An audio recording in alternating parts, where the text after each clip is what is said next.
Bem-vindos, estamos começando mais uma semana em que uma nova oportunidade vai se apresentar para nós.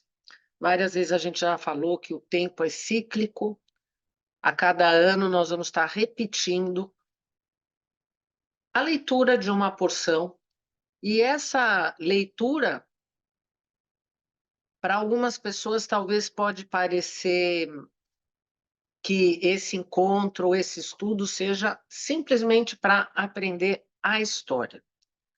Mas quem faz essa essa escolha de querer colocar o seu foco e colocar a sua consciência num lugar, seguindo um caminho que é apresentado pelo Criador, colocando a seu tempo, o tempo de forma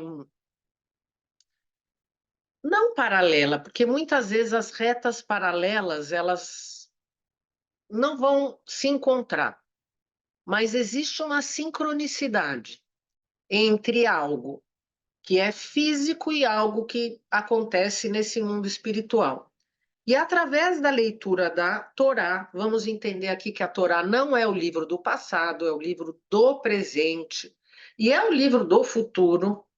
Ao fazer essa leitura, ao invés de aprender a história, o que a gente quer é aprender com a história. Aprender com a história por quê? Porque eu não quero repetir coisas que eu fiz sem saber e que foram negativas para o meu ser. Se todos nós já tivéssemos encontrado essa iluminação, essa sabedoria pura, todos nós justos, isso significaria que todos nós já teríamos assumido uma responsabilidade de cura e transformação pela nossa realidade. E talvez o nosso mundo estaria livre de muitas guerras, muitas doenças, e atualmente a gente olha para o nosso mundo e a gente pensa que os conflitos cada vez parecem estar mais e mais presentes. Aqui são dois pontos. Primeiro, quanto mais possibilidade de luz, maior o desafio vai aparecer. E segundo, quanto mais desafios, mais preparados nós vamos, com o passar do tempo, e ficando preparados, fortes, fortalecidos, para conseguir vencer uma vez. Como parece que as palavras são sempre repetidas, e às vezes eu fico pensando: será que um dia vai perder a graça? Para mim não perde, mas o Criador já entregou para nós o remédio antes da doença, a cura já está aqui. Então, se eu não estou conseguindo encontrar uma saída dentro do que está se apresentando, é porque tem alguma coisa que está oculta, alguma sombra está impedindo de eu conseguir enxergar algo que com certeza está na minha frente. Nada é, hoje em dia, nada mais é segredo. O que existe, sim, é uma vontade de verdadeira de conseguir tirar esses véus, ou então uma vontade muito ligada ao nosso eu físico de manter o conforto do conhecido, mesmo que o conhecido seja o sofrimento. Antes o sofrimento conhecido do que, de repente, eu desbravar essas novas águas, essas profundezas que nós vamos ficar durante 2 meses, tendo a oportunidade de mergulhar e seguir. Esse mergulho pode ser bastante dolorido, mas esses dois peixes, o signo de peixes, o símbolo do signo de peixes, dois peixes, ao mesmo tempo que ele pode representar esse grande sofrimento por eu conseguir ir fundo e, quem sabe, quem fizer um bom trabalho, conseguir descobrir aonde está a semente da minha tristeza, porque quando eu conseguir encontrar a fonte da minha tristeza, automaticamente eu vou ter nas minhas mãos a fonte da minha alegria. E por isso esses dois peixes, um vai para uma direção e o outro absolutamente numa outra direção. Então, os dois sentidos, ao mesmo tempo, posso ter aqui um grande sofrimento, a sensitividade tão exacerbada de peixes, e também esses peixes que significam a fartura e a prosperidade. Por quê? Quando eu começo a entender o sistema, eu posso cada vez interferir melhor e fazer as transformações necessárias eu mesmo, eu, meu eu. E essa porção de hoje, a porção de hoje que é Kitissá. Kitissá com muitos detalhes, eu espero que a gente possa cobrir vários deles, todos, talvez não, mas é uma porção que faz uma síntese de muitas porções de algo que a gente vem estudando desde Ietro e, lógico, o que é o mais famoso, o mais latente nessa porção é o pecado do bezerro de ouro. Apesar de não ser o pecado do bezerro de ouro, o que é uma porção longa, se eu fosse contar os versículos relacionados ao pecado do bezerro de ouro, eu não encontraria tantas explicações. Além disso, se eu pensar no pecado do bezerro de ouro e pensar em todo o estudo, e eu faço a leitura dessa porção, parece realmente que a história está completamente fora de ordem. Porque, na forma literal, começa a porção com o Criador pedindo para Moisés. Vamos lembrar que na porção passada, Moisés, o nome de Moisés nem é mencionado. E aqui agora ele pede para Moisés fazer uma espécie de uma contagem, de um levantamento. Mas por que é que a gente fala do pecado do bezerro de ouro? Justamente para sair dessa anestesia. Eu falei para vocês durante a nossa meditação que hoje e durante essa semana nós estávamos sendo preparados para sair de uma anestesia. E essa síntese dessa anestesia é o pecado do bezerro de ouro. Então vamos iniciar falando como tudo aconteceu. Moisés sobe o Monte Sinai, os 10 pronunciamentos, os dois primeiros com a presença de todos. A partir daí, Moisés vai receber e ele vai subir o Monte Sinai, ele vai ficar lá durante 40 dias, 40 noites. E, de repente, ocorre um atraso. 6 horas de atraso. Durante 6 horas de atraso, o povo é muito pouco. Esse é o ponto. Esse é muito pouco. 6 horas de atraso, o povo começa a receber toda uma agitação criada pela multidão misturada. Erev Rav. Quem é o Erev Rav? Essa multidão misturada é formada por mágicos e feiticeiros que, quando eles perceberam que já não existia mais vantagem e poder no Egito, que existia algo maior, eles seguem, porque o interesse deles está longe de ser a iluminação. Porque dentro do que eles acreditam, eles já são entre si, de uma forma ou de outra, dentro da sua própria qualidade de luz, iluminados. Eles já alcançam as dimensões que eles querem alcançar. E quem eles são? Eles são como que o que restou espiritualmente dos anjos caídos. Todos os 4 anteriores, eles foram aniquilados no dilúvio. Mas os amalequitas conseguiram sobreviver. Força de Amaleque conseguiu sobreviver e ela segue com esses feiticeiros que estavam lá no momento do pecado do bezerro de ouro. Antes de seguir, só para a gente conseguir fazer esse paralelo entre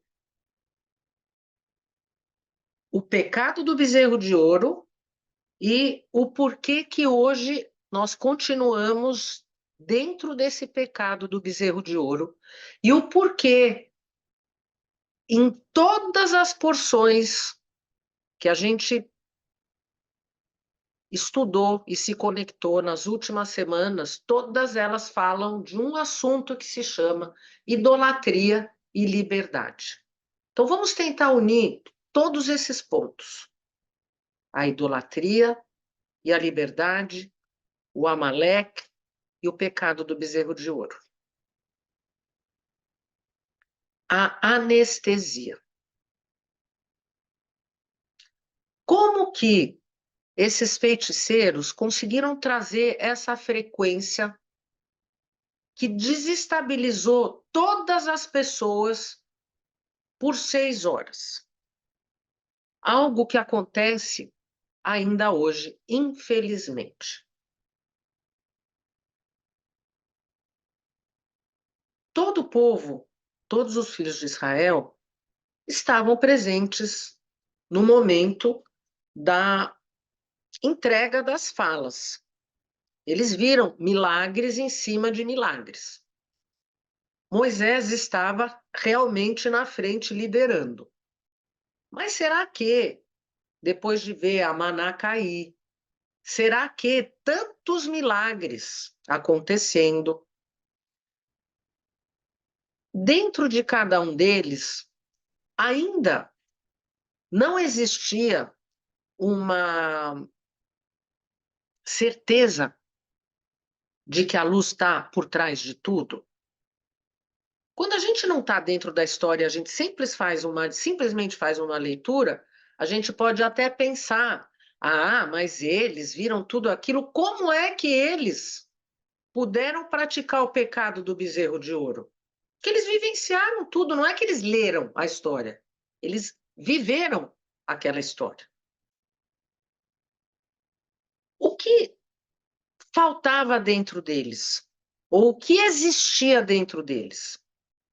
Existia dentro deles uma anestesia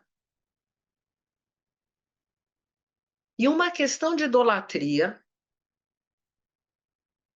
que anulava a certeza dentro de cada um de que a luz está presente. O que eles tinham como necessidade? Eles tinham dentro deles a necessidade de que aparecesse um líder, porque eles não acreditavam neles mesmos. Porque se eles acreditassem neles mesmos, se eles tivessem segurança na força e no poder interno, quando esses feiticeiros chegaram para eles e falaram: pessoal, Moisés subiu faz 40 dias e 40 noites. Ele não sobrevive no jejum durante esse tempo. E agora? Quem vai fazer o nosso caminho? Porque se não aparecer um líder agora, nós todos vamos morrer aqui e agora. Então nós precisamos criar um novo líder, um novo Deus, uma nova entidade, um novo ser que possa justificar a nossa existência. E o que é, então, que eles fizeram? Eles se deixaram levar por essa frequência e eles pensaram, realmente, Moisés não vai descer e nós precisamos de um Deus, de um líder, de uma entidade, de alguma coisa que justifique esse nosso caminho. Porque sem ele, nós não vamos conseguir se salvar.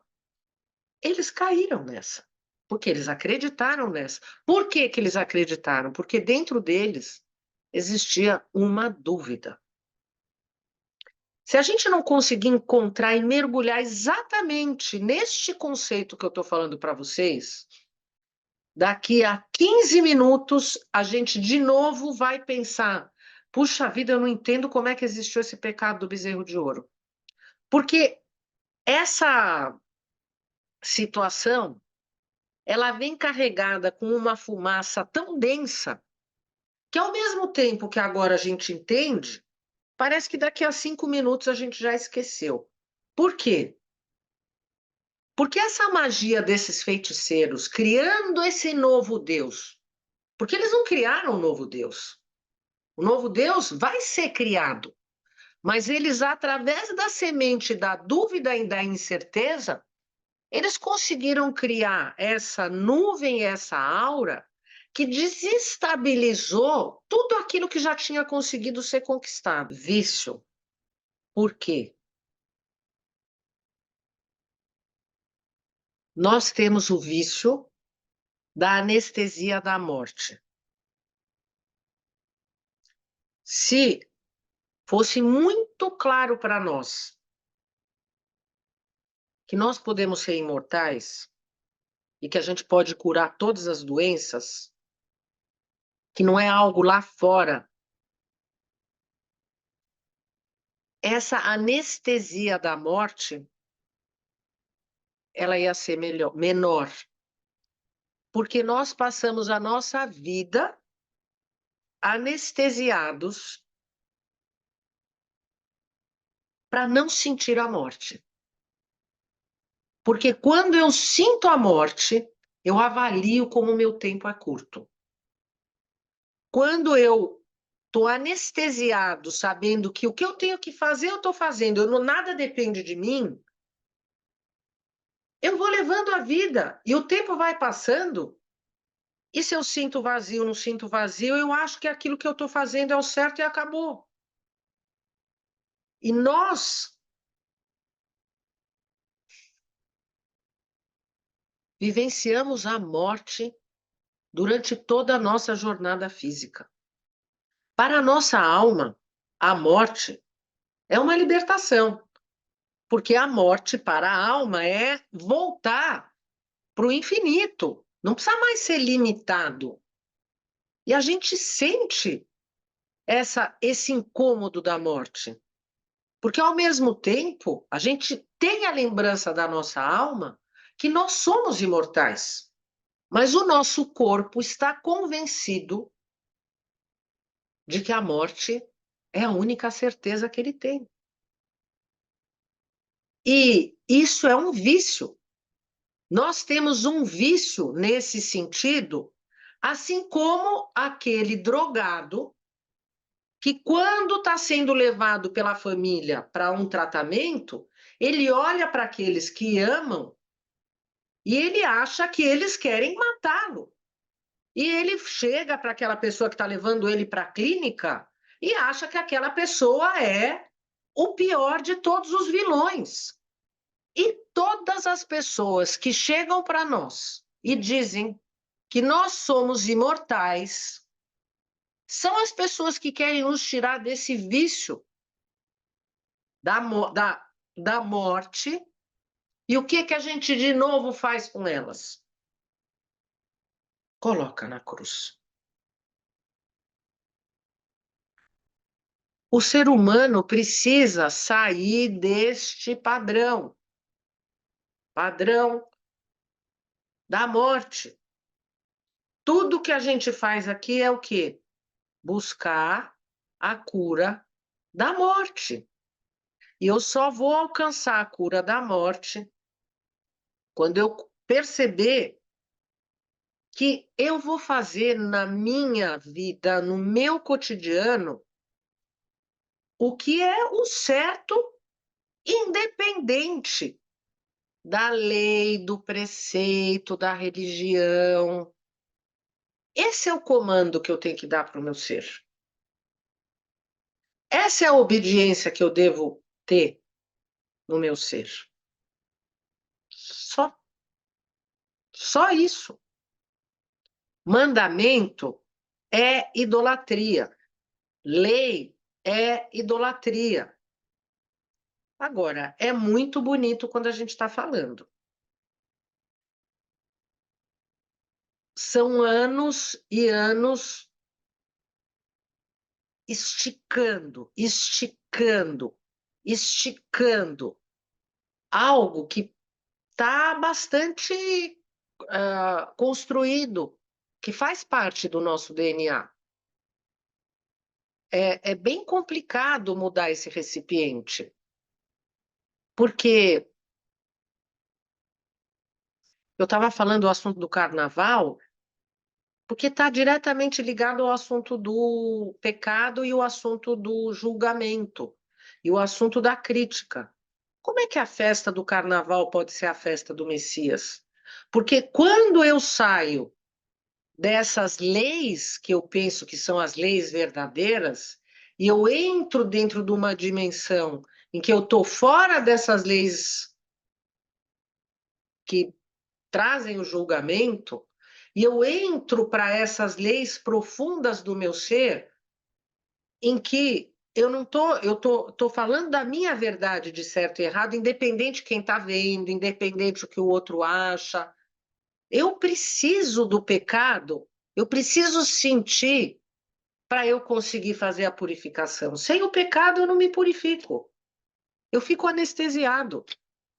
Eu preciso sair dessas leis. Eu preciso viver o pecado para eu poder me livrar do pecado. Se eu tiver anestesiado, eu não consigo perceber isso. São muitos conceitos que parecem paradoxos, mas são esses conceitos que têm o poder de me colocar numa ligação e num diálogo diferente com esse meu Criador, com esse meu ser divino. Esses diálogos que fazem essa aproximação ser possível ou não, que o nosso Criador nos criou para ser completos. Ser completo é o quê? Usar todo o potencial que está dentro de cada um de nós, todos os dons. Tudo aquilo que se apresenta, no sentido de que às vezes a gente cai, acontece para nos deixar mais completos. Se eu aprendi, porque o pecado maior é reconhecer a falha e continuar falhando. Muitas pessoas acham que eu pedi desculpas, encerrou. Mas como é que você vai pedir desculpa para sua própria alma por essa lama? Não tem como. Não adianta. Palavra nenhuma vai limpar. Então, esse nosso caminho de purificação é um caminho para que a gente possa, com o tempo, cada vez ser esse ser mais completo. E como que a gente vai saber que nós estamos no caminho certo? É um momento que a gente conseguir olhar para esse pecado e olhar para ele como ele brilhando como uma bênção. O momento que o pecado se torna uma bênção é o momento que eu consegui alcançar o meu objetivo da criação. e a completude do meu ser. Obrigada pela presença de vocês, a gente segue juntos. Eu convido vocês para estarem aqui no canal do YouTube, para estarem no canal, no meu Instagram. Eu estou no Stories do Instagram colocando quase todos os dias dicas de harmonização, de harmonia, de energia. Eu estava justamente mencionando aqui agora que eu amaria cada vez mais pessoas vibrando com essa vontade de estabelecer, manifestar cada vez mais luz, cada vez chegar mais perto dessa palavra imortalidade. Então, até sexta-feira juntos na Shabbat, Shabbat Shalom para todos. Eu já estou aqui na terça falando Shabbat Shalom. E às 18 horas no YouTube a gente acende as velas juntos. Shalom.